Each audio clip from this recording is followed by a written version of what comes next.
And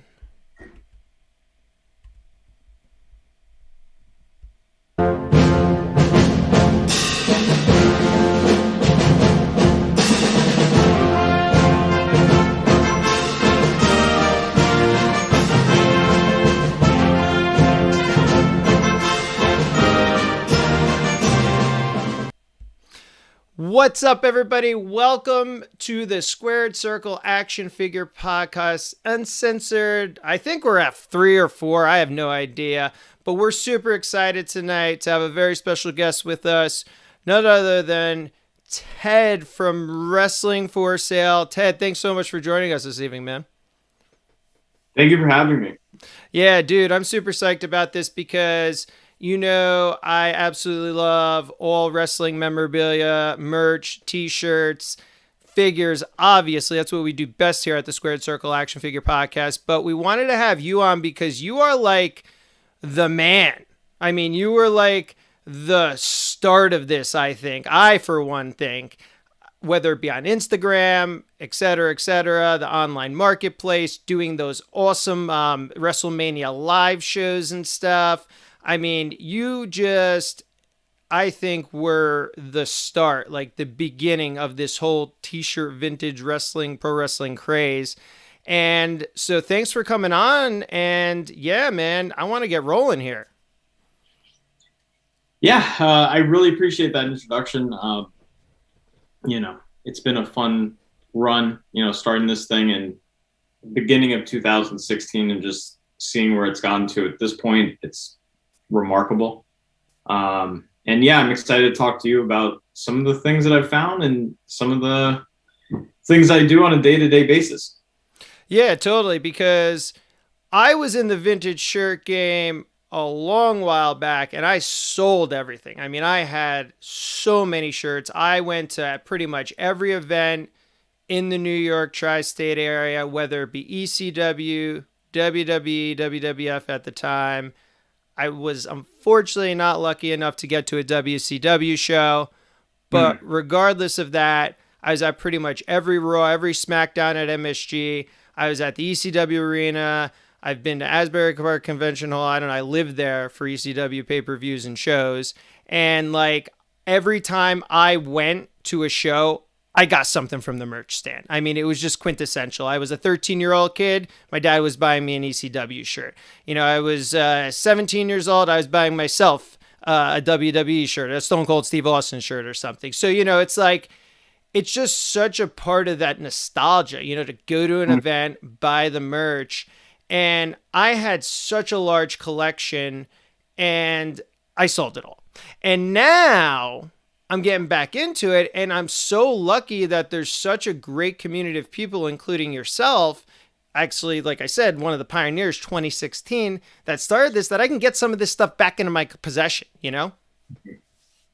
Yeah. And I mean, that's kind of how I guess started it. I don't know if you're familiar with how I actually started this thing, but it started as a group chat with a couple buddies of mine who are older than me from high school. Okay. And basically we were just like obsessed with 80s wrestling and we'd send each other all kinds of funny shit that we'd find on eBay. And then one day I was like, guys, we've been like sending each other this funny shit for like a year. Why don't we make an Instagram page about it? And then it was just radio silence. And I'm like, okay, I'll just do it. So my wife was asleep in 2015 and I picked the name and started, thinking about where it can go and what steps I needed to take to protect myself so that if it does catch on pretty quickly, I'm prepared for it. So, I had the website in place. I had a Twitter handle in place, even though I don't use Twitter. I just had everything covered. I applied for an LLC. I did all kinds of things. So legally, I'd be protected in the event that if this thing were to blow up, I'm good to go. And then, slowly but surely, it got bigger and bigger and bigger. And then I activated the website. I transformed the website, turned into a marketplace. I've done all these things. And, it's crazy to see it grow from me just posting random things that I had in my drawers and, things I'd find on eBay to now, where I'm buying piles of 50 to 100 shirts at a time from people. I'm running this marketplace. I have plenty of people that I deal with on a daily basis. And I always say it anytime I'm interviewed, the thing I'm most fortunate about is I have a really great network of people that I trust, that I buy from, who buy from me. One of them being you. So, definitely the thing that keeps me going is just that trust in this community that we've all built, I know you mentioned that I'm like a pioneer and I was like one of the people who did it, but it really is a collective effort, all of us. A lot of people get blocked along the way. A lot of people get unfollowed or just removed from it, whatever it is. But the people who keep it tight and the people who, do good deals and are trustworthy and, are pleasant, those are the ones who really kept this thing together and have created this amazing network that we have now. Yeah, and it is really, really fascinating. It's really interesting that you actually had the foresight to see where the possibilities of this could go, right? Because you're looking at it from a business perspective and obviously a collectible perspective, because you are passionate about this aside from the business end of it. But to have the foresight of, like you said, incorporating it or, obviously filing for the LLC and then having the website handle, all your Instagram handles and social media handles already done, to have the foresight of that is pretty smart of you. And, again, since that point in 2016 to now, I never thought when I sold my shirts, and that was probably in 2010-ish, I mean, I was getting $125 for a rare shirt then. And now, I mean, the sky's the limit. I mean, you can get $500, $600, $700, $1,000, and to have the foresight, I mean, that's pretty awesome and remarkable, man. That speaks to a lot of how you have the vision to see where there's potential in something and then obviously execute when the time is right. Because, you get a lot of people that are coming in now. And for me, I'm not a seller. I'm a buyer. Okay. So I understand the marketplace. I understand economics. I know demand and supply. Demand is crazy right now. Supply is low. The price of your product is going to be higher. It's just simple economics 101. So for me, I look at it. I'm like, look, if I'm so connected to something, I don't mind paying for it. Obviously, I work hard for money. That's what I want to spend it on. So, but for you as on the business end of things, I mean, man, you could capitalize. Like you said, now you have a network. Now you have the means to have enough supply to please your clientele. And then in addition to that, it's like, man, I have turned this into a business. I've turned this into a company. And I mean, since starting it, I mean, really, did you ever think it would get here? I mean, I knew you had the foresight, but did you ever think that the marketplace would get to the point where you're selling shirts for $1,000, you're selling shirts for $1,500, or maybe even higher? No, that's the short answer. No, I did not. Let's put it this way. There are certain shirts that are out there that I assume eventually would hit very high numbers. Some of those would be like the Rick Rude, late 80s shirt. It's just really rare. It's tough to find. See, that's the simply ravishing for everybody that doesn't know. Correct? Not the one I'm wearing, the WWF catalog shirt. Yep. Just the very rare stuff in the catalog. If you were to find one in an adult wearable size, which is an XL, which is the only size that most people can wear, then I assumed that it would go for a ton of money if it were to hit a bidding. And very early on in this process, I met a friend named Dante Chang who owns Flashback on Melrose. And, early conversations with him, we had both been buying vintage wrestling for a long time. And he had told me that he missed out on a Red Rooster shirt for $600. And that was 2016. Wow. So knowing that, I assumed over time, the more people who got into this hobby and were buying, I assumed the prices would go pretty high, and 600 wouldn't really look like something. The thing that boggles my mind are the shirts that are not rare, that appear on eBay every single day, like the Blood from a Stone shirt. It's literally on eBay every day. If you go on eBay, I guarantee you it's on there. The HBK all over print, It's on eBay every day. Okay. So when I start seeing those items hit 700-800, it's a little crazy, because then we're kind of hitting that Nirvana level where it's like, there's so many of these shirts out there, but the demand is so high, and like everyone feels the need that they need to own this one specific shirt. Prices are skyrocketing, even though there's, I don't want to say an unlimited supply, but there's a very good supply out there. They're not rare shirts. Oh, I find the same thing in wrestling figure collecting. So, for example, 123 Kid and Adam Bomb, you search on eBay, the Green Card series, they're up there all the time. But the demand for that series, for some odd reason, is just so high. And again, if I look back at nostalgic figures, I don't really gravitate to the 123 Kid. It's like actually a figure I passed on when I was a kid, in the comic book store. And I just didn't even want it at that point in time, because it doesn't look that good. You know what I'm saying? Like as a kid, I thought the Warrior figures looked better, or the LOD, or the Nasty Boys and stuff like that. And to see the price of those go up, like you're saying, they're always available there, but the demand is so high, it's pretty crazy. And you mentioned some of those shirts. I mean, I would, is the Razor Ramon in that category as well? Like that AOP as well? I always see it. Yeah. The Razor Ramon, when I was buying wrestling shirts originally, which was, I was loosely buying from 2005 to 2000 when I started this thing. And I didn't do that many save searches. I would just go on eBay and I'd throw in, like Razor Ramon shirt. I didn't even know it was called an all over print. I didn't know that's what it was called. Yep. And frankly, I talked to old timers who I buy from, and they call them wraparound shirts. So I don't even know what the there you go. They're called wraparound shirts. Yeah. And yeah, it's one of these shirts I always wanted. And I told the story, like if I go back in my Instagram post, like 2017, there's a very specific reason why I wanted that shirt.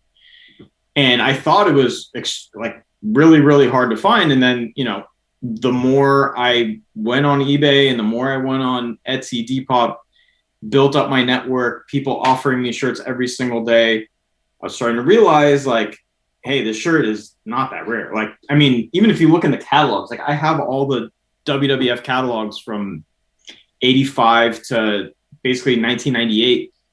And the Razor all over prints in the catalog for 3 years. He was one of the most over people in the company, most beloved. Everyone loved him. Everyone wanted to be him when they were kids. A lot of people bought that shirt. Yep. I wasn't allowed to buy the shirt because my mom was very particular about me wearing shirts that fit me. And it only seemed to come in the XL. And so if you go back to this post in 2017, there's a quick story where this woman who was like my second mom at the time would always wear them around the house. And I tried it on one time for my mom and it went down to my knees. And she's like, there's no fucking way I'm letting you buy that. So I was never allowed to have it. My whole life I wanted this shirt and I never got it. And then, I finally had the money and like the network and I got it. And that really meant a lot to me. But in no way is it a rare shirt. No.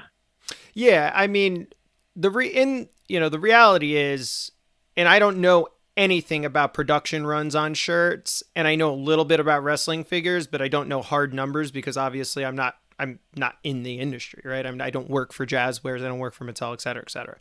But from speaking to people knowledgeable about these things, what is just reference wise? So if a shirt's in the catalog for 3 years, does WWE print a bunch of them up, throw them in a warehouse and just fill orders? Or how does that work? Can you give us a little insight to that, like production runs and as far as, demand, supply and scarcity is? Razor Ramon over ton of I have no idea. I don't know like the inner workings of like why they print what they print or like how they see the demand. I'm sure it's not as easy as like today's demand tools. But back then, it may have just been an eyeball test. Like, God, people are really applauding this guy and people are tuning in when this one's on TV. And then that's what they know what to print. Or maybe, they just saw very impressive sales on that first catalog. They're like, oh, let's put in the next one. Oh, let's put in the next one. And before you know it, it's 1994 and you still have access to the shirt. Exactly. And it's a situation also where I'm pretty sure they already made their money once over or twice over, even on a second or third run of this stuff, and where it's all paid for at that point in time, right? So they just Mhm. print in most of the cases where, you probably made your money, and you're probably even getting a better deal because you keep printing the same shirt over and over. Where yeah, who knows? But as far as that's concerned, like you were saying about the Razor Ramon shirt, I have that similar kind of story with the all over print AOPs or the wraparounds as it pertains to actually some of the like the Undertaker ones, like the purple one that you were showing me with the fade on it. I had that when I was a kid. I actually thought that that was an evil shirt, and that when I put it on, like I always was possessed or something. It was just a weird kid thing, like it hurt me or something. Like, so I always kept it in my drawer. And I had the Heartbreak Hotel, the blue one with the Shawn Michaels and the earrings and the glasses on and stuff like that. Those are two distinct ones that I remember. I still don't have them in my collection yet, but I'll probably pass on the Michaels for various reasons, but definitely want that Undertaker. But yeah, I don't know. It's like, so getting back to the supply and whatnot, there are a lot out there, and I think people don't realize that. Do you ever see then if obviously the demand starts going down? When does it go down? What is your kind of prediction on this, and what's going to happen to this supply? I mean, again, there's so much out there. Even the Rest in Peace Undertaker shirt, I know a guy in the UK was selling them on eBay, and or guy or gal, and they were saying that they had a ton of them sitting around, even dead stock. So like, how many people are going to buy the shirt for $500? I mean, how many people are going to, like, what is your prediction on this stuff? Is the market at the point where you think it's reached its pinnacle? You think it's going to go higher? You think this stuff's going to come crashing? What are your thoughts on that? No, because I think, I get messages every week from people who said they just got into collecting. And if there's people who keep saying they just got into collecting, that means that the community is growing. And, they see these shirts and they start to covet them. And, there's times like now we're having this conversation, we're saying the Razor Ramon shirt isn't that rare. It could get to the point where, the wrestling merch community gets, 500,000 people in it. And everyone wants that shirt, and maybe there's only 200,000 of them out there. I tend to go, I collect very specific things. I like things that are like very nostalgic from my childhood, but also a lot of things that create this chase.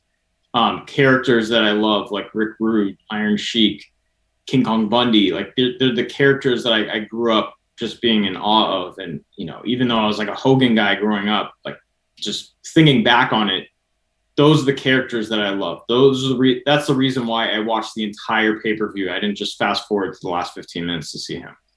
So those are the things I wanted to get. And those are the very rare things that are, basically impossible to find. They're these items that, like serious collectors. I don't want to poo-poo anything, because I know a lot of people like to collect the 94 to 96 era. Yep.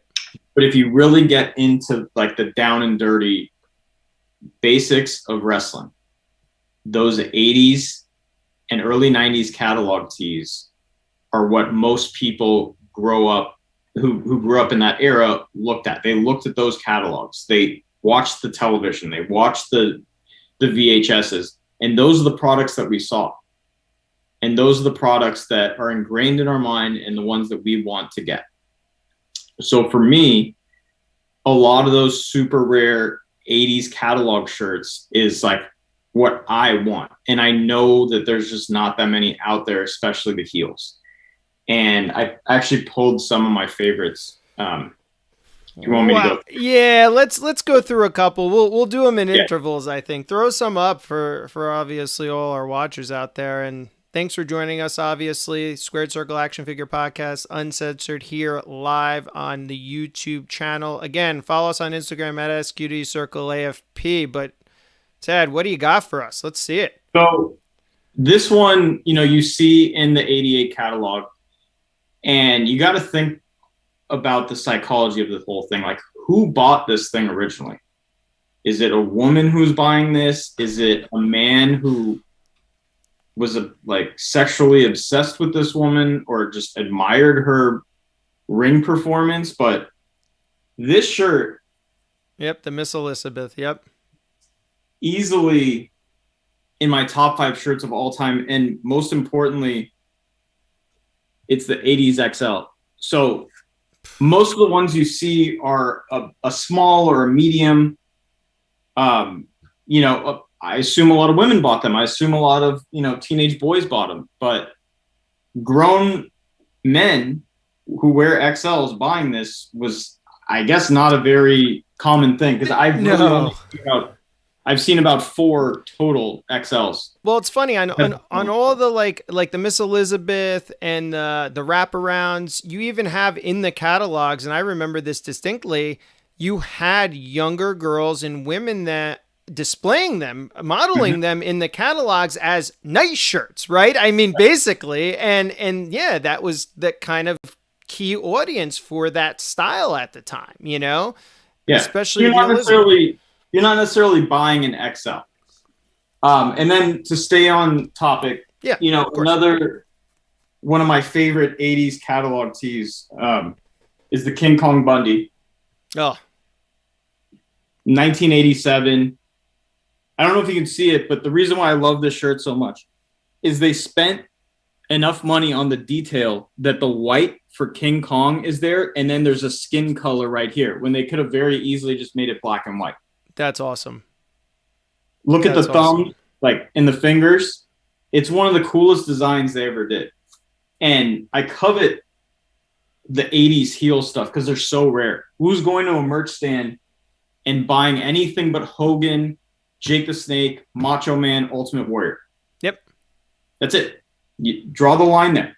Yep. So when I find anything like that, it makes my heart skip a beat. I'll keep going. Oh, by the way, I just wanted to shout out Anthony Caligiuri. I don't know. I'm going to butcher the name. Anthony Caligiuri, who did that Liz deal with me in person in LA. I don't like meeting up with people because, it gets weird. Yeah. But very cool guy, very easy deal. Love him to this day for letting me have the list. So that was the best. That's awesome. Another one. One of the best collectors in the wrestling community. His name is Ben. But his Instagram handle is Tintage V's. He had a shirt that I coveted for years. I didn't know that it existed.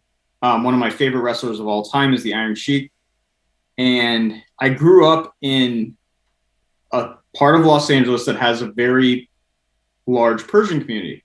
So I grew up around those accents. I grew up around the Farsi. I grew up hearing this stuff all the time. So when I do the impersonation, I can do it effortlessly because I know so many people like that. So over time, I just became the biggest fan of the Iron Sheik and love him to death. So when I found out that this shirt existed, the Iron Sheik, wow, and Nikolai Volkov shirt, but Nikolai Volkov doesn't have any merch put out by the WWF. So when I found out that this shirt is a real thing, it was a must own. And Tintage V's, we went back and forth for 2 years. Just, I'll give you this. I'll do anything. Please, this is the one. I need this. This is my all-time holy grail. And to me, that is the hardest shirt I've ever had to work for. That's the best shirt I've basically ever found on my own. I found a mint one, and he agreed to trade for that one because of the size things. I needed a bigger one. He was okay taking the smaller one. Great guy. That's sick. That's so cool. And that takes a lot of trust. Oh, of course. If that hit eBay, that might set the record for the all-time WWF shirt. Well, it's so funny you mentioned shirts that you've never seen before, because if you just scroll through your Instagram page, and I was doing that this week, there are some things on there that you post sometimes that, including what we just saw, that Volkov in that Chic shirt that I've just never seen before. It's not in a catalog. It's just like non-existent, and I'm so surprised at some of this stuff. I mean, what can you say? Like even the Cactus Jack stuff. I was a big WCW Cactus Jack fan, and even those shirts, the one with the cactus, or the one with just put a pin in it. We're gonna come back in 1 sec. I gotta do a few other things with the and again, this is mainly just a shout out to the entire wrestling community and everyone working together.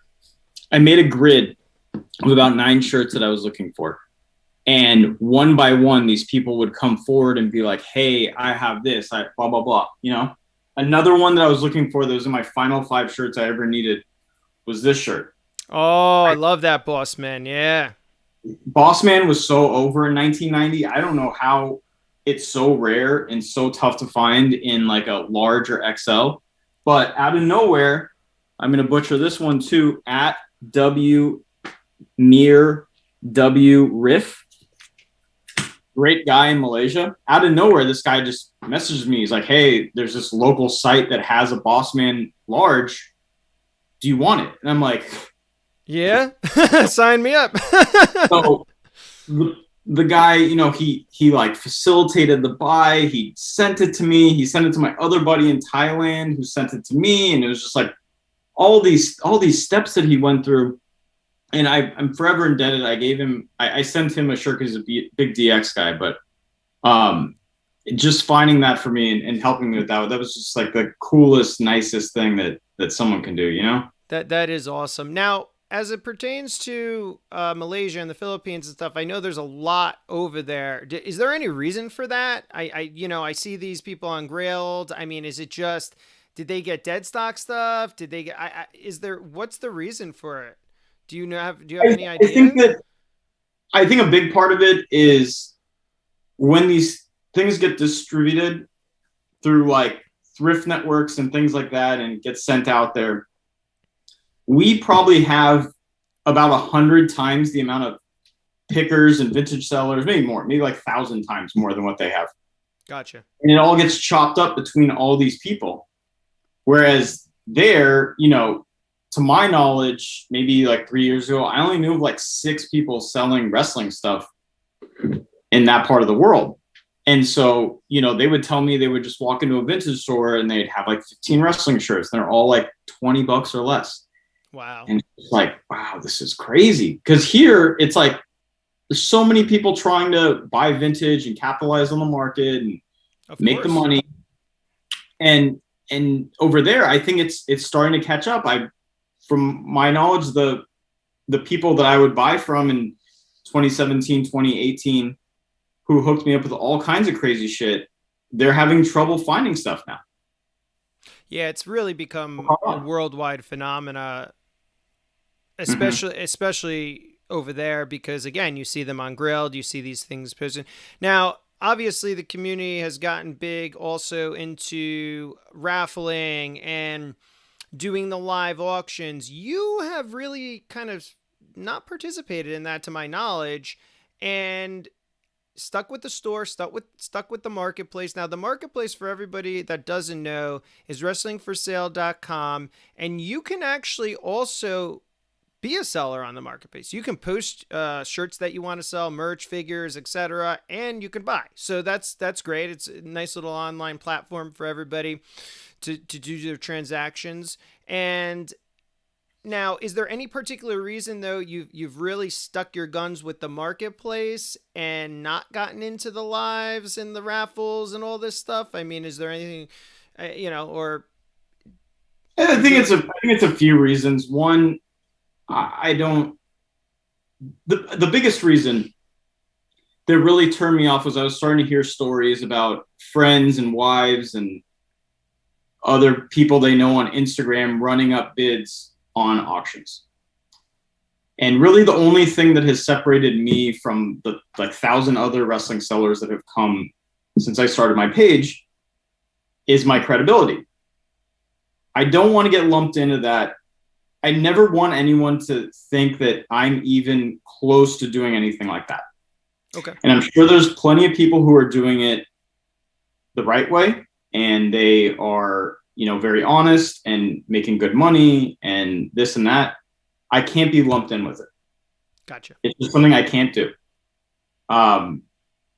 In addition to that, I cannot tell you how many people have told me the next morning after they bought something on a live that they really regret their purchase because they were in the moment and they were just got caught up and they overbid and they overpaid by like $500 or $600 on some things. And I'm like, yeah, I mean, No, it might be worth that in like a year or two. So like, it's not the end of the world, but like, there's a reason why I read the market. I know basically all the values. If I question something, believe me, there's plenty of people with just as much knowledge as me, if not more in some senses, and definitely in certain categories. And I ask them what you think I should price things at. Because the main thing that I hear now, especially now that the raffle times and the auctions and all that is taking off, people are saying, thank you for pricing the items how you did. It's worth this much now. And they feel good about the purchase. My business is too important and my credibility is too important for me to ever have someone feel like they got jobbed or they got, ripped off on a deal. That's wonderful. I mean, Ted, that's why I keep going back to you. I mean, and I can get that sentiment just by dealing with you and with your offers and just your pricing as well. I mean, you're flexible. We've done a lot of great deals together, and it's because you are fair and you do understand the marketplace. And I myself, I've gotten to that little situation where I'm bidding, and it was a weird situation. It was on a Stinger shirt I've never seen before, and it got really high. It was me and somebody else, and I stopped. I pulled myself back and I said, done. And it's weird because the sentiment in the room was like, what just happened here? Like it didn't make sense. And now that you mentioned the whole, shill bidding and all that stuff, yeah, I that's why I'm not doing much of it. I'll throw in a raffle there now and again. I love it. It's fun. It's like gambling, right? You're gonna hit, you're gonna miss, right? The thing with raffles, and it's actually very smart. It's just not something I want to do. Is people started to see ugly comments when I would post an item for, let's say, $300. When you do an auction, when you do a raffle, you can ask for $350, $400 in total money that goes in. So you made $100 more than what I would have made, and you save yourself from all the comments because people are looking at it as I put in $25. I didn't put in $400. But if you add up the total amount of money that went in, the seller actually made more money than someone like me would make. Yep. Then at the same time, I don't have to. Again, I don't want to feel weird when I sell something. I don't want all these people to give me money and get nothing in return. It's another icky feeling that I don't really want to be a part of. Interesting. Yeah, and it's all, I mean, look, even the raffles that do exist that I'm seeing, even by the stalwarts that have been doing this in the community, they're all doing it together. So it's fine. I mean, if you're a collector, I have no problem with it. And you want to create this niche market of collectors buying and selling amongst each other, or I don't know, maybe not even, you know what I'm saying? Maybe they're just putting money in to help out and then not getting, who knows, and getting refunded. It is a little weird, like you said. I've been lucky. I've got some really great shirts through raffles. And again, it's lucky, right? I mean, I've put in $70 worth of money, $100, and I hit. But like you said, there's just a little bit of weirdness involved in it. And I just want to be straight up with the price. Give me a price. Let me know what I'm paying. Is it negotiable? And let's seal the transaction there. I just think that's the way to go. Another reason why I don't participate is because I've never really seen a shirt that I want in the raffles. It all seems to be a lot of shirts that are pretty easy to access and like not too hard to track down. Like this one. It's not like, I don't know. I never, sure, if someone threw up like a Mr. Perfect script shirt from 1989 that is an XL, maybe I'll do it. I don't know, but I never see anything like that. I see Austin shirts and I see all over prints that I don't give a shit about. And like all these things that, not for me, you know? Yeah, definitely. No, I totally understand where I saw this in a raffle. Probably do it. Yeah, of course. But I got something for you. Back to WCW. Okay.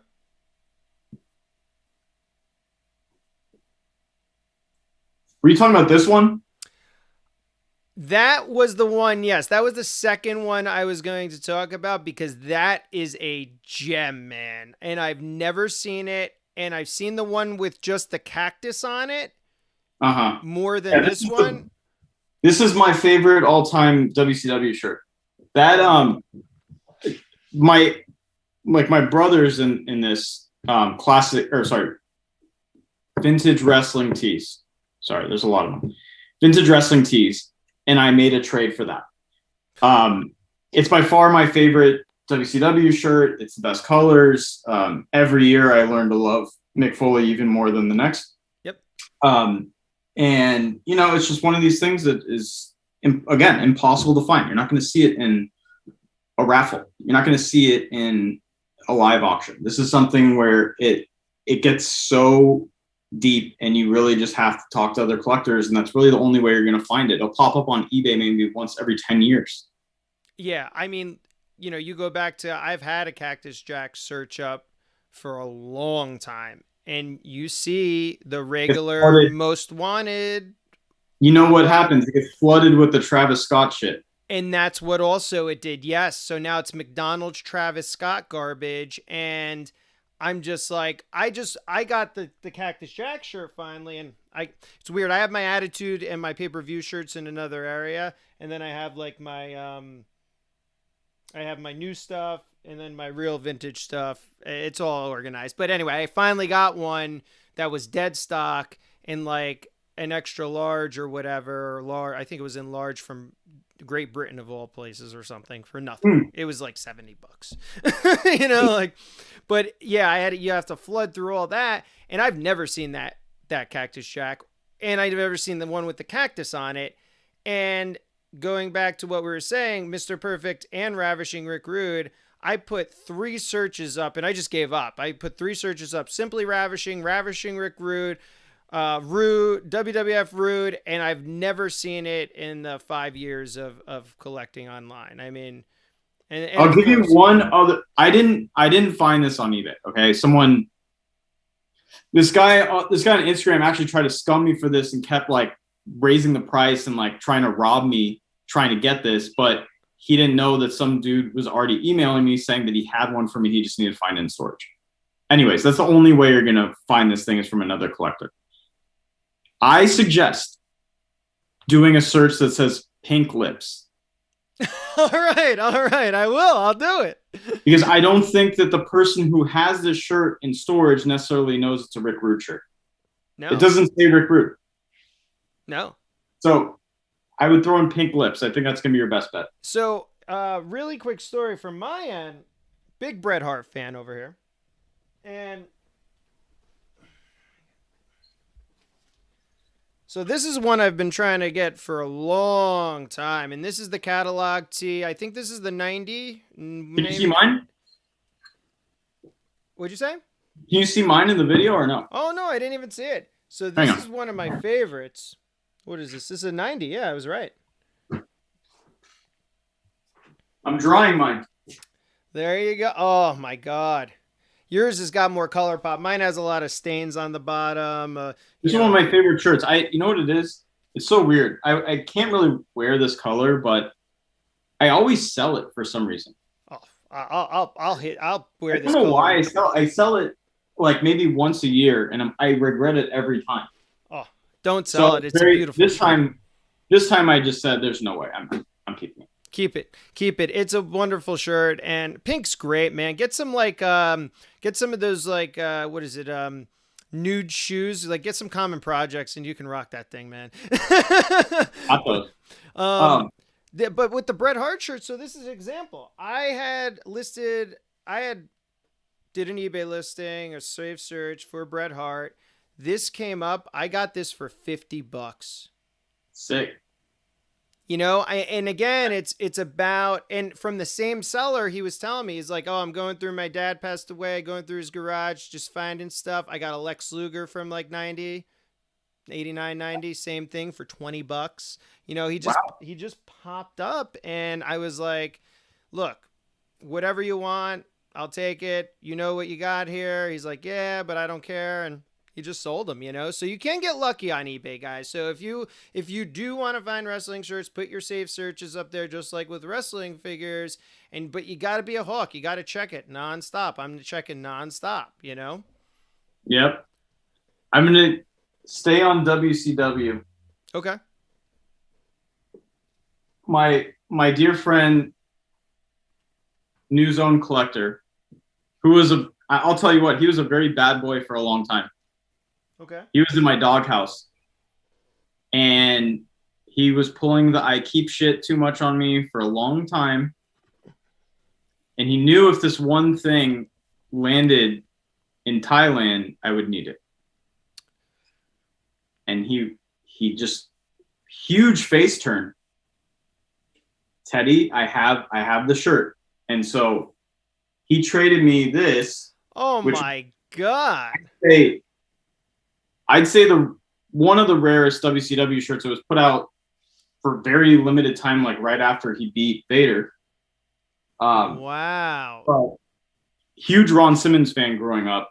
And I love Doom. But I really loved him when he was solo. So getting that was a huge deal for me.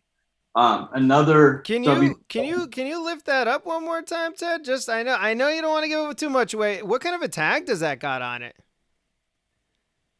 It's got a Delta tag from 1992. Wow. Yeah. That is a beautiful shirt. One of the best. FSU colors too, kind of going on with the red and the yellow, you know. Kind of. Beautiful. And then another one that means a great deal to me was this Johnny B. Bad. Again, back to that grid I had where I was sharing it, and I didn't have any luck. Johnny B. Bad stuff, for whatever reason, is very hard to find, even though he was so popular and seemed to open basically every pay-per-view event from like 93 to 94. You know? Oh yeah, with the gun and everything. He would come out, boom, it would burst out with the confetti. Part of the show, yep. You know, you'd think that shirts were all over the place. I couldn't find that one for the life of me. And I get this call out of nowhere. This woman said, you know, we talked a while back.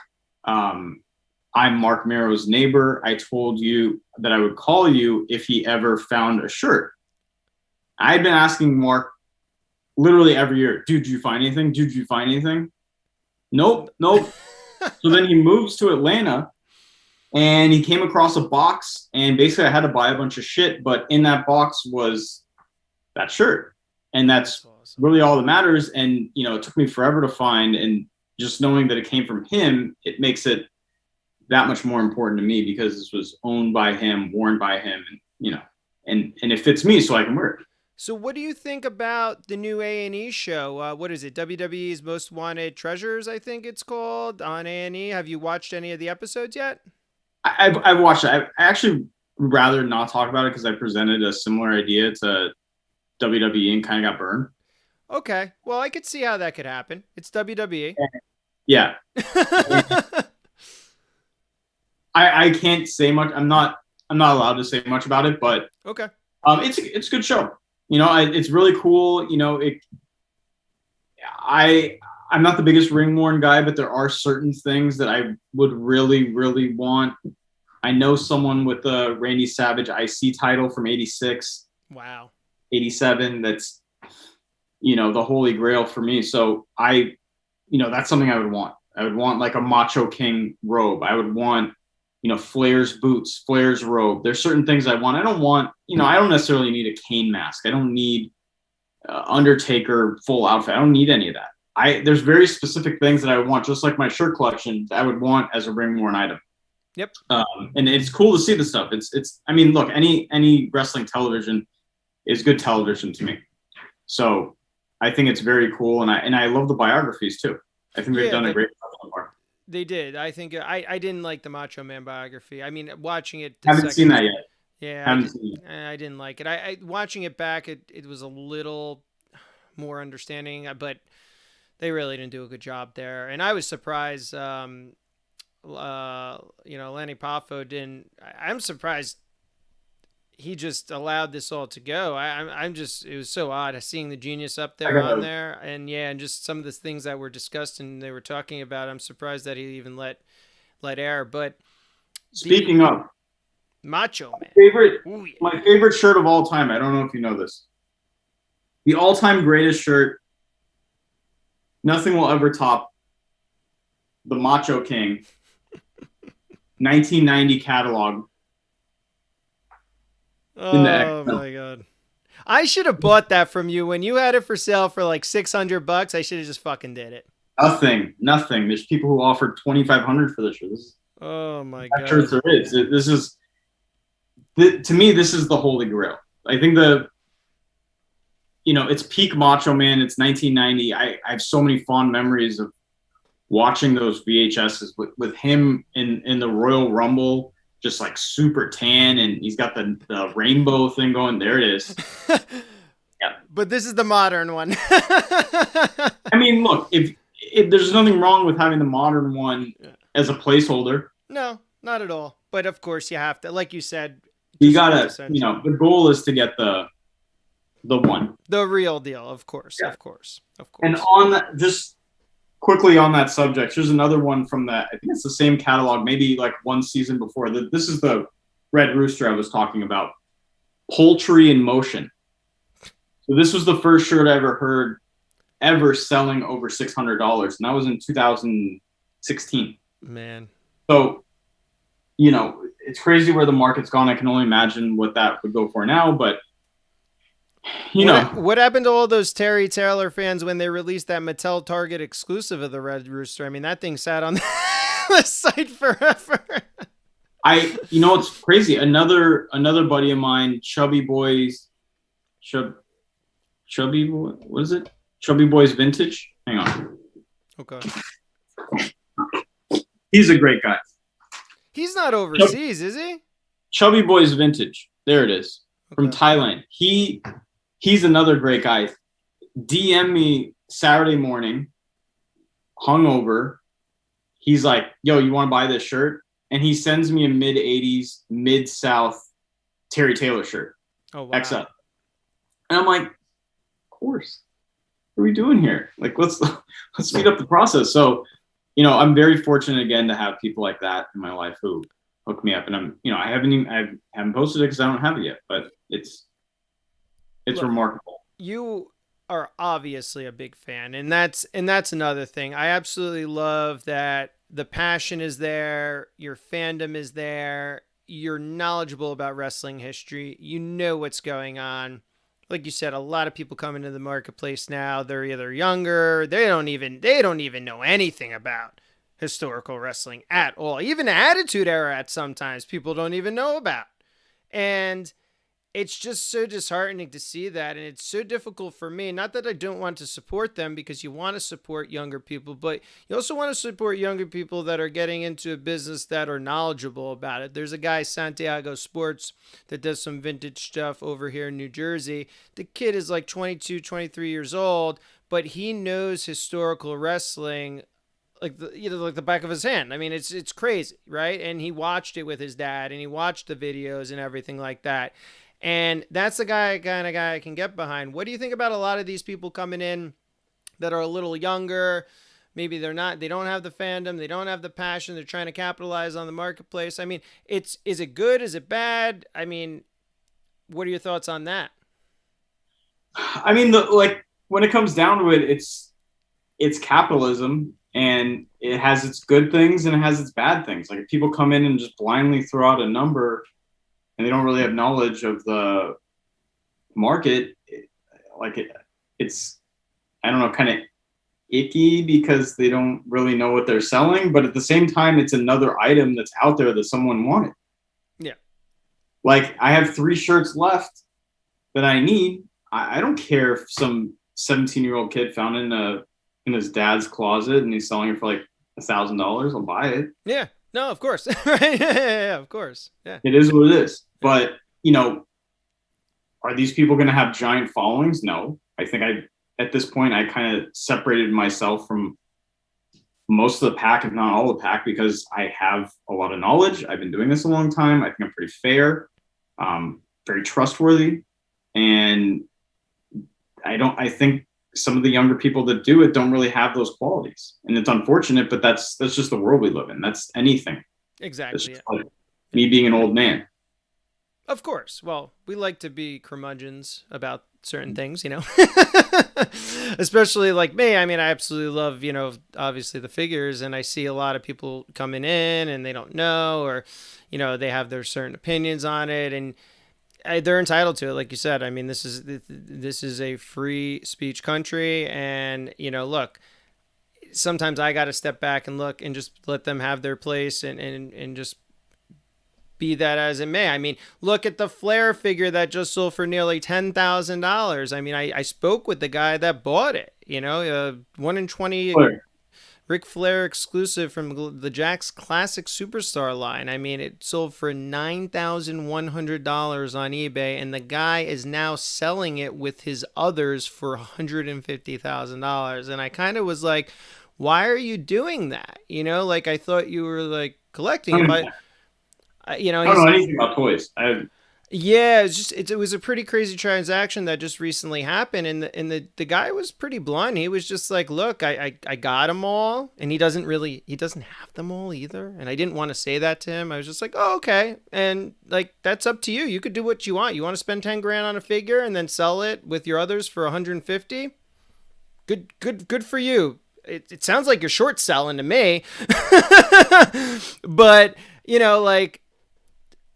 Be that as it may, just do what you want. But I want to discuss 2 other things, because we do a lot of shirts. We did a lot of shirts right now, but you get into a little other merch, and I want to show this to our followers here and watchers.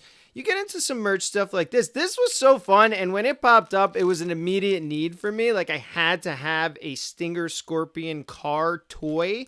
I mean, I've never seen this thing ever, I mean, it's so fun. Tell us a little bit about how you got these. Obviously, you don't want to give too much away, but I mean, what kind of, I don't know, how do I want to put this?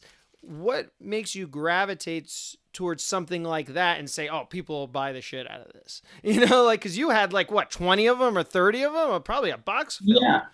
They are pretty hard to find, even though I had 30 at once. Yeah, I haven't seen it. I think it was Middle Tennessee Vintage, I want to say, on Instagram. And I saw he had the pile, and I think he messaged me, and he's like, you could probably do something better than what I would do. So I just like bought the lot, and yeah, I mean, it's a cool thing. I'm not the biggest toy guy. I've definitely more about wearables, and like I have a little, like, I have my painting and things like that, but I'm not too big on toys. So when I found it, I thought it was very cool because I had seen them in catalogs, and I thought that was a fun item. And again, that's a great thing for others to enjoy. I love finding stuff like that because I know that the market is way beyond just shirts. Shirts is a very small piece of this thing. Toys are very important. Yeah, very important. I think also the foam items as well, or the foam belts. And, I have one here it's actually a pretty rare one from Figures Toy Company. Now, this is obviously isn't a catalog piece, but this is an ECW television title. And cool. These were kids' titles that were produced by Figures Toy Company.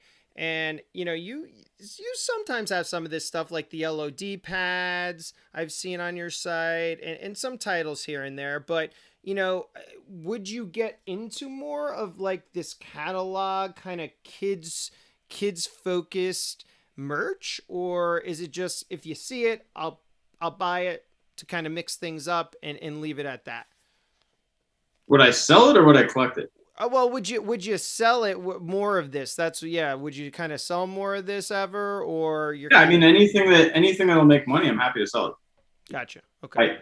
I like that. I think that is a very funny item because any item that's marketed towards kids and it's ECW is pretty funny. Oh, and Ted, this is actually legit. I mean, metal here. And even the snaps are legit snaps, which is Good so weapon. funny, where you snap it like you would an actual old school belt, which is so crazy. And like you said, ECW, kids, snap, metal. I see like lawsuit right here. That's why I think their toys are so funny too, because it's like I remember getting the ECW toys when I was like 13, and I had to go. We had to like drive all over town to find these things because no one was really selling them, and then we found them at it was a Toys R Us like in the middle of nowhere, and they had all of them. I bought them all at once.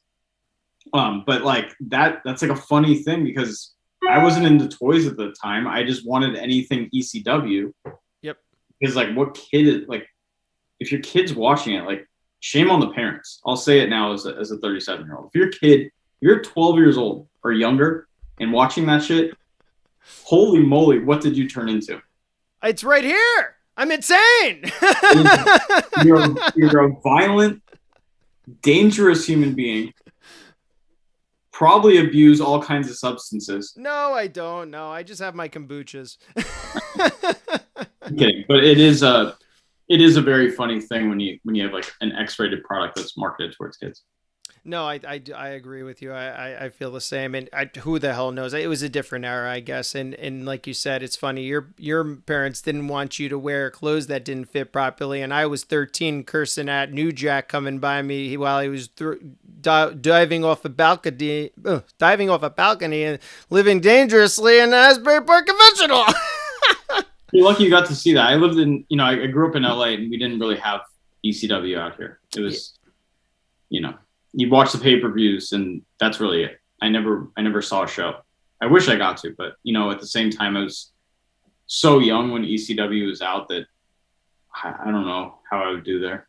Yeah, it's tough. I mean, it was a wild ride. I mean, there was a point also. It was fun to do some of the stuff. Like I went to a bus ride situation where there were groups of people that would actually have bus rides and have wrestlers on them. And New Jack was on one of the bus rides. And I don't even think my mom knew what she was getting into because she took me and a couple of my friends and we were all, again, 13, 15 years old. And you got New Jack and all these older teenagers, 17, 18, 19-year-olds. And you can only imagine the substance abuse that was happening on that bus ride while I'm sitting there going to the ECW arena. And my mom is just like, well, you didn't tell me all this was going to happen. That's so funny. But God bless her. I mean, she painstakingly took the ride. It was still fun. And New Jack was incredible. I mean, he was so awesome. Signed autographs for everybody. And then we obviously saw an amazing show, and she was really into the shows. And, she knew it was all entertainment, regardless of I what pulled was one ECW shirt. Oh, here we go. Here we go.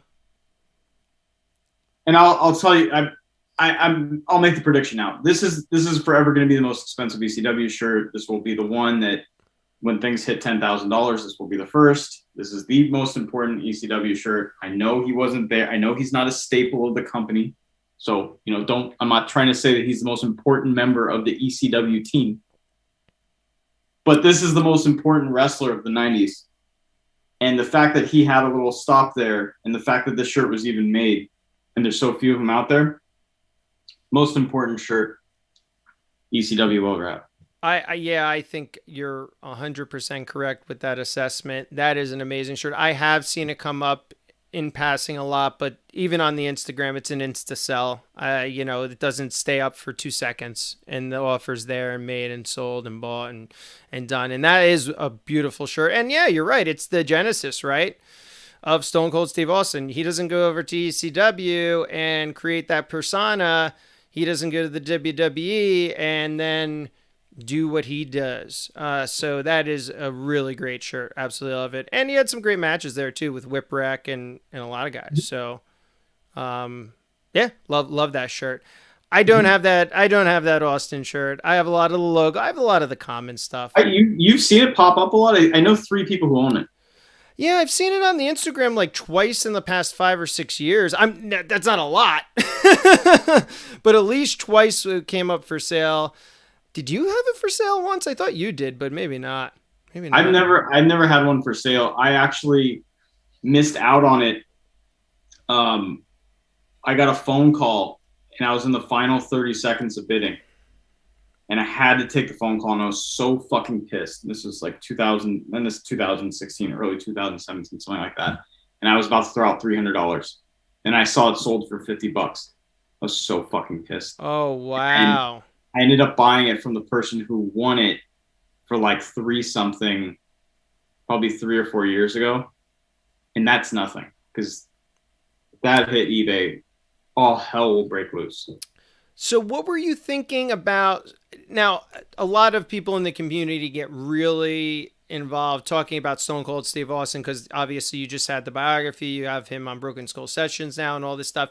Everybody was banking that the Austin shirts are, or still banking that the Austin shirts are going to skyrocket, that they haven't reached their potential. What are your thoughts on stuff like that? Do you, obviously all this stuff helps, right? Because you just said, look, more wrestling is better for everyone, right? Especially if you're in the business of wrestling, pro wrestling, in any capacity, merch. It's back to like the Nirvana thing. There's so many of these Austin shirts out there, like, and they're not particularly rare. The Austin 316 shirt, I think there's a stat on the Pritchard show that there were more Austin 316 shirts sold in 1 year than Hanes plain white tees. Wow. And I think it's being forced by a lot of the sellers because they stockpiled, and there was word that Last Dance type documentary was coming out, and they're stockpiling all these like Austin 316 and like there's snakes, like it's not that big of a deal. There's so many of them out there. Okay. The Holy Grail Austin shirts are the ECW. Yep. The Hollywood Blondes. Yep. WCW. The Stunning Steve Austin WCW. And then if you can pull a Austin 316 shirt with a 96 tag, not the blue and gold new gen tag, earlier than that, if you can pull the first incarnation of that shirt, it's worth a lot of money. And then probably the number one, the most expensive wrestling shirt I've ever seen sold on eBay is the Austin HBK Mike Tyson WrestleMania 14 bootleg. The bootleg rap style. Yep. The back is insane. No one really focuses on the back, and the back is really funny. It says Rocky. Like, that's amazing. This is an all-time classic. I think this is another one that, there's not a lot of them out there. I've really only seen it about 20 times, but it's a safe bet that it's always going to go up and up and up and sell in thousands. I mean, the last one I saw sold for $3,600 on eBay. Then you factor in taxes and shipping. I mean, you're at $4,000. Yeah, no, I know. And it's funny. I feel the most expensive Austin shirts are the ones like that. And even maybe some of the HBKs, but like I have literally a dead stock because I was at the pay-per-view in an extra large Undertaker Austin Highway to Hell shirt, SummerSlam. What was that? Oh, geez, 98. 98. Yeah. And I think I just saw that sold for $1,000 or something, and I was just like, I have that. It's a good one. It's a great shirt. Again, that's another like packed house, height of Austin mania. This is the hottest wrestler in the company. Ton of people bought the shirt. It's not a regular event shirt because it has 2 wrestlers on it. If it just said SummerSlam 98, chances are they're not selling many. But the fact that the 2 biggest guys in the company at the time are face-to-face on this shirt, incredible graphic, New York, that AC/DC build, that whole thing was so cool. It was so cool, yeah. Yep. It's not that rare. But again, it's back to the Nirvana thing where everyone likes it and everyone wants it. And, you know how big MSG is. I'd say probably 1/30 of the arena bought that shirt. Yeah. So there's not a ton out there. No, 20 grand, Yeah, you know, 20,000. I mean, you know. So it's a rare shirt, and you know, it's I guess it's cool to see stuff go for that much money. But again, I think a lot of it has to do with this false hype with Steve Austin. His stuff is not rare. Austin is my guy. He's my favorite wrestler of all time. A lot of people are jumping on board because, again, back to the documentary and like the documentaries about wrestlers that are always coming out, you know? Yep. The Giant had an incredible documentary on HBO. There's going to be documentaries out the wazoo.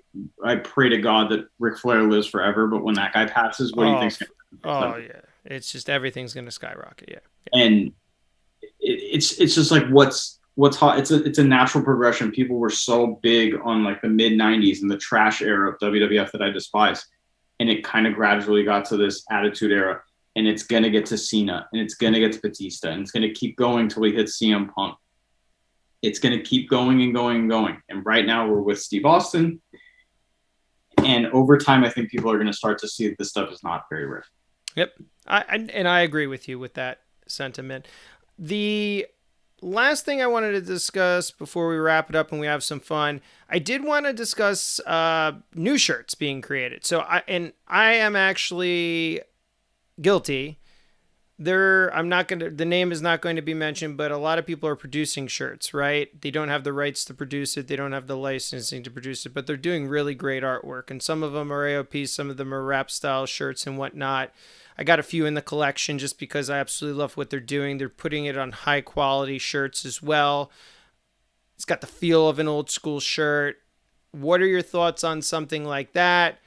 I am not a huge proponent in other areas, like for example, wrestling figures that aren't fully licensed and that the estate or the wrestler isn't getting a portion of the money. I usually don't support it, but if they are, I'm more likely to support it. What are your thoughts on some of the shirts that are being done? I mean, I just have one, like you said, you love Mick Foley, and there's this one that just got released, this Foley is God shirt, and it's got, the rap style kind of, Jesus. There you go. Small setting. Pardon the interruption here. Hold on one second. Let me set up here. But yeah, it's got the nice graphics on it. Mm-hmm. I mean, what are your thoughts on these kind of items and such? Collecting wise and from a business perspective? For one, if they're selling, that's great. More power to whoever's making them. And, I hope that no one gets caught. Yeah. And I won't say names. I recently posted on my Instagram a Jim Johnston shirt that I bought from someone who also remained nameless. And that is the funniest, best shirt that's been made in a long time. And I'll tell you why. A lot of people are like making all over prints of this person and blah, blah, blah. And maybe they're not even from the all over print wraparound era. So it doesn't make a ton of sense. But then you have a Jim Johnston style wrap t-shirt. Let me get it, actually. This is the best. Yep.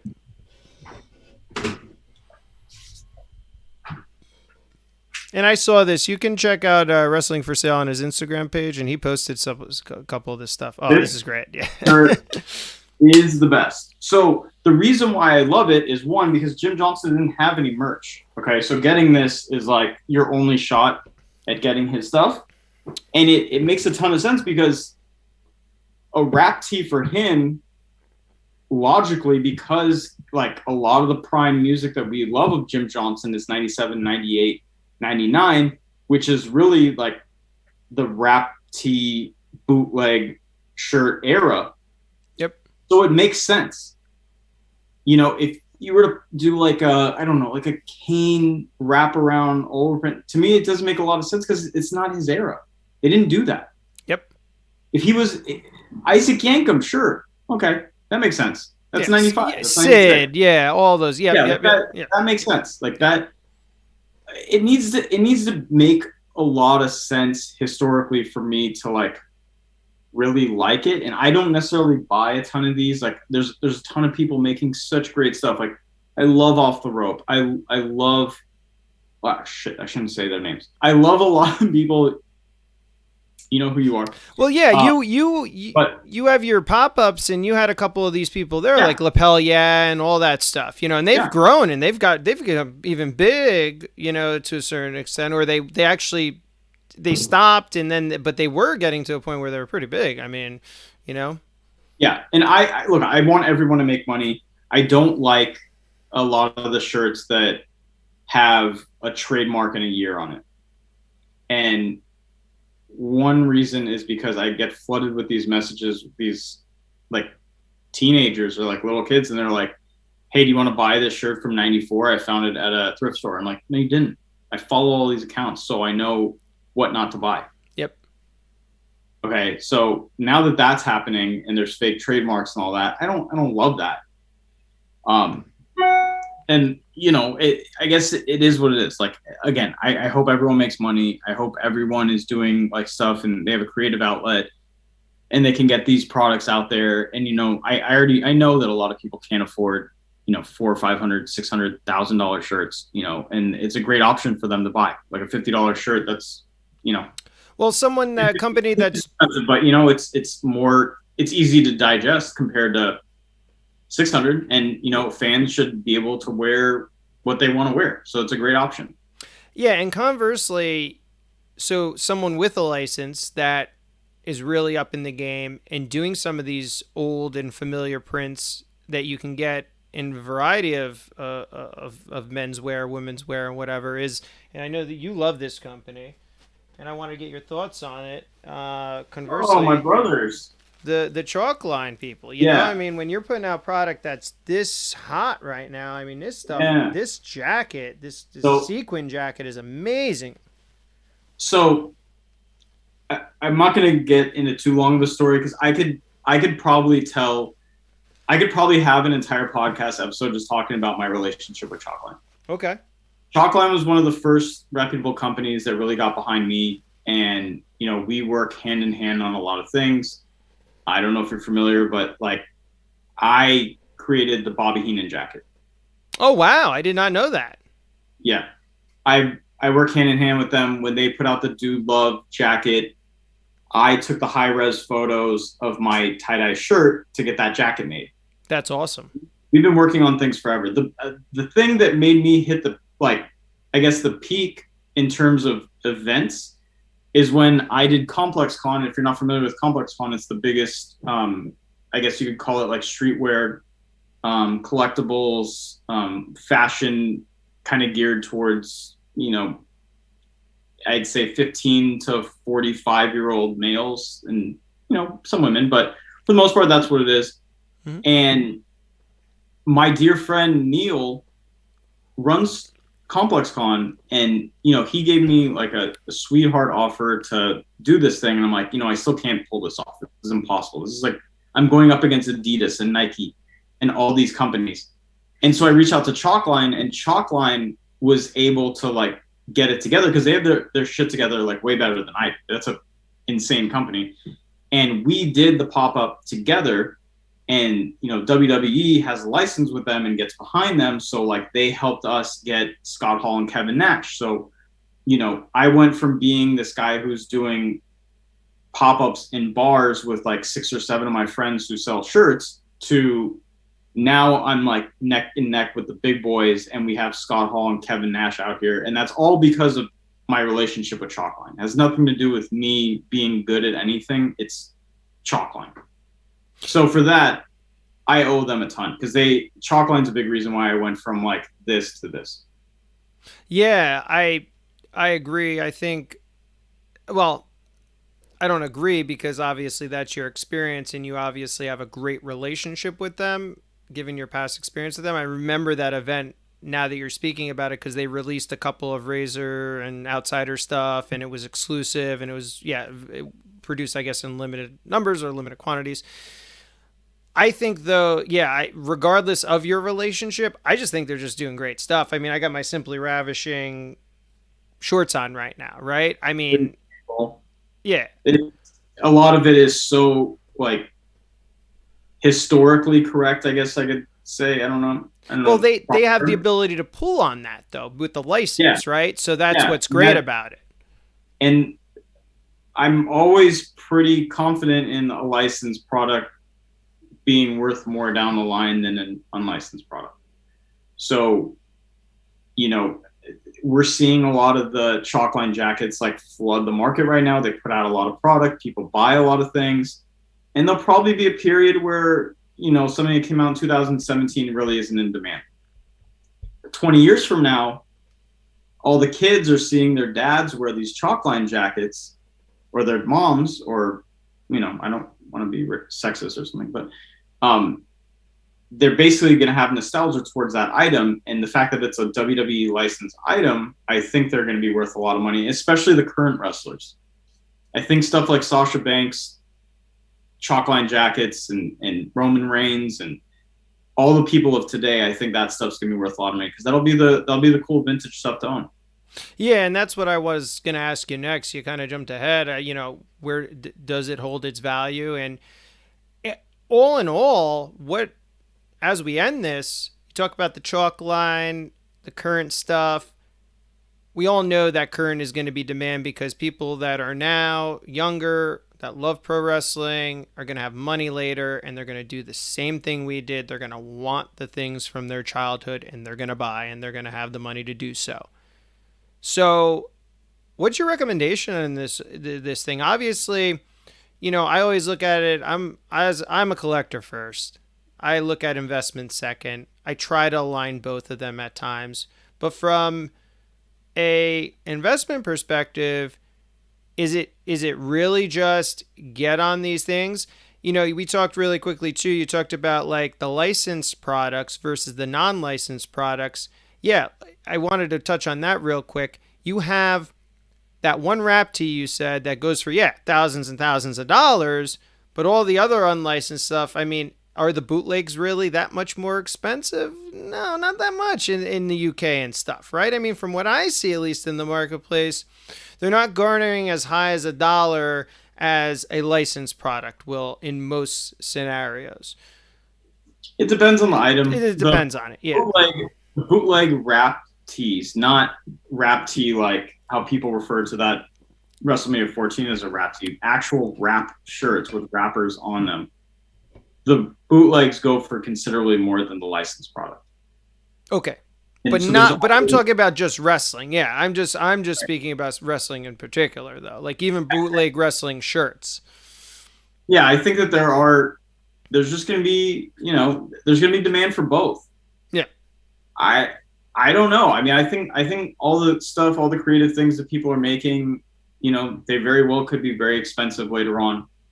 WWE stuff that I think will be worth a lot of money are obviously any celebrity crossover things. So like I bought both the Bad Bunny shirts. All right, I was going to ask you. And he's been in your house, I've seen. That Benito comes over when he's in town. Yeah. And to tell you the truth, with him, I mean, I got very lucky. He's been buying from me since he had like 500,000 followers. Not a big following. And his rise to success, I mean, he's a great guy, but he's definitely in the conversation for one of the most famous people on earth now. And it's gone from this guy who was just, he's getting started. He has this video with Ric Flair. It's like kind of catching on to like seeing him front row at the events to he's a megastar now. And his wrestling performance was fabulous. I mean, you can't. I was shocked. I really didn't. I didn't see that coming. Yeah.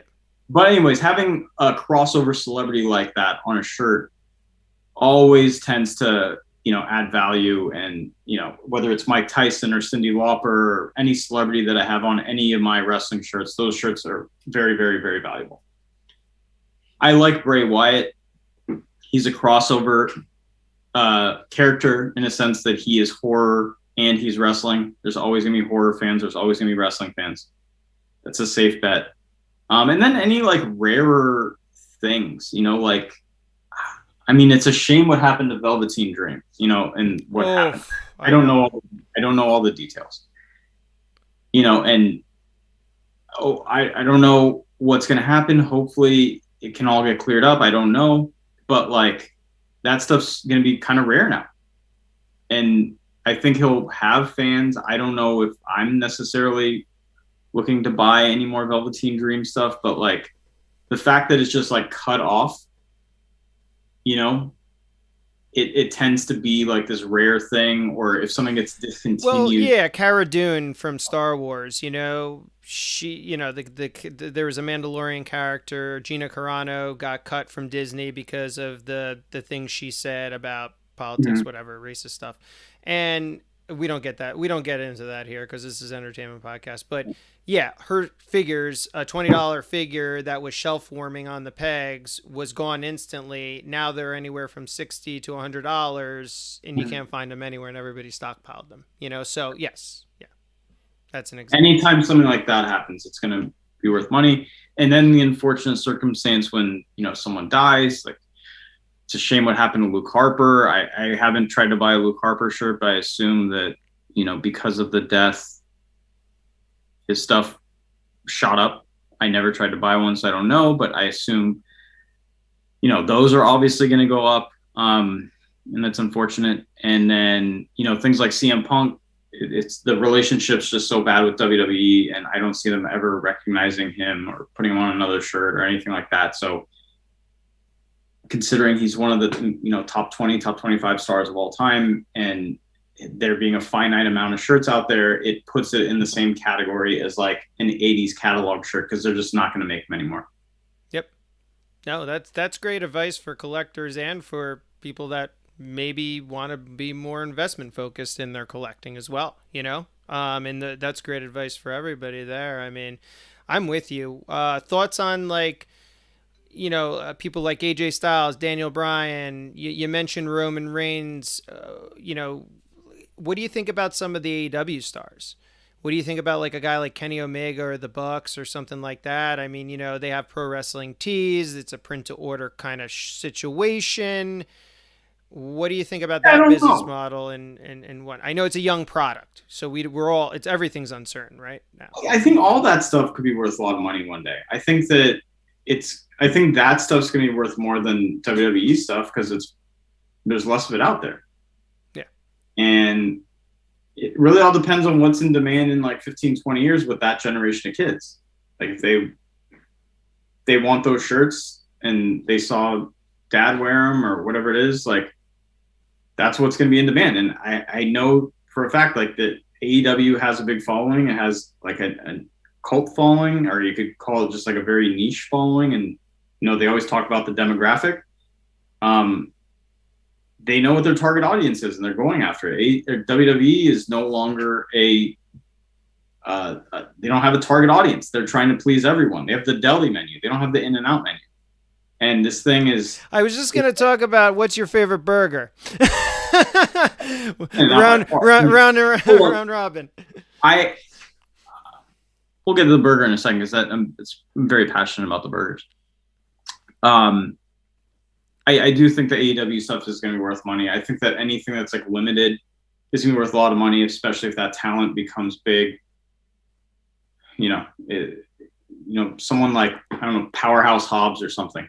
Yeah. Put out a shirt, sell 20 of them, and then this guy becomes the world champion one day. That'll be worth a lot of money. Yeah. And what do you think? What do you think about Chris Jericho as a whole? I mean, he's just been, oh my God, a stalwart, and he's remarkable. He is I always call Snoop a crocodile because he's just never had to evolve, and he's been this character for 40 years now. Chris Jericho has done like the Madonna in a sense that he reinvented himself so many times over and has somehow had this career that's almost 40 years, 30? 30, I think, or something. It's 30 something, yeah. And it's remarkable. It's remarkable that he's still at the top of the card. It's remarkable that he's still like the must-see guy in a wrestling organization. But why is his stuff? I mean, I can get Monday Night Jericho shirts, and again, maybe it's just because supply is there for $70, $80. That's it. He's been over for a long time. Yeah. People get excited when they see Jericho. No, I mean, I do. I love it. I mean, I love what he's doing. Reached this point now where he, like people throw out like the GOAT thing. I'm not going to sit here and say he's the greatest of all time, but in terms of like a career, like he's had the Rolling Stone career. Yeah. He's still going. Yeah. Okay. Awesome. Round robin real quick. So what's your favorite burger? In-N-Out? In-N-Out, because what I try to explain to people is In-N-Out's a religion, and not a lot of people get it. In-N-Out is everything great about California in one restaurant. It's car culture. It's early fast food. It's one thing done right. It's the palm trees. It's every single thing that you think of when you think of like nostalgic California in one burger, and it just happens to be the like tastiest fast food thing that you can get. In California, there's categories. So there's the under 10. I will definitely put that in my top 5. Yeah.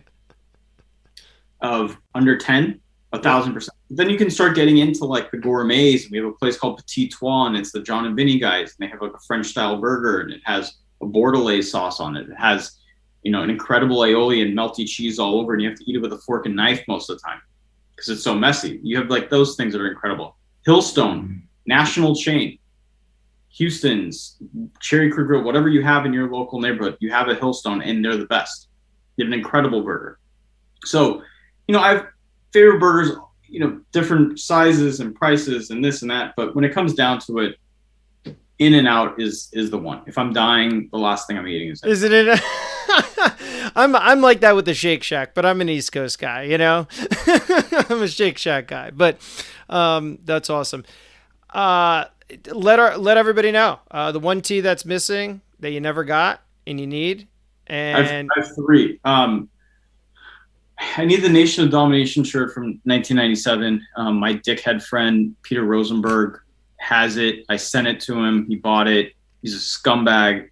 I talked to him today about it. He still won't trade it to me. He's the only person I know with an XL. He's a piece of shit for not trading it to me, but that's one.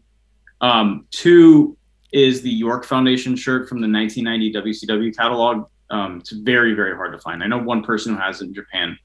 Wow. Yeah, I don't even know that. I wouldn't even know that. I don't even remember. York Foundation? Yeah, the York Foundation. It's Terry Taylor. It's Ricky Morton when he turns heel, and Marlena as Alexandra York. Oh, and wow. I don't know if you're familiar with the faction, but no, I'm not.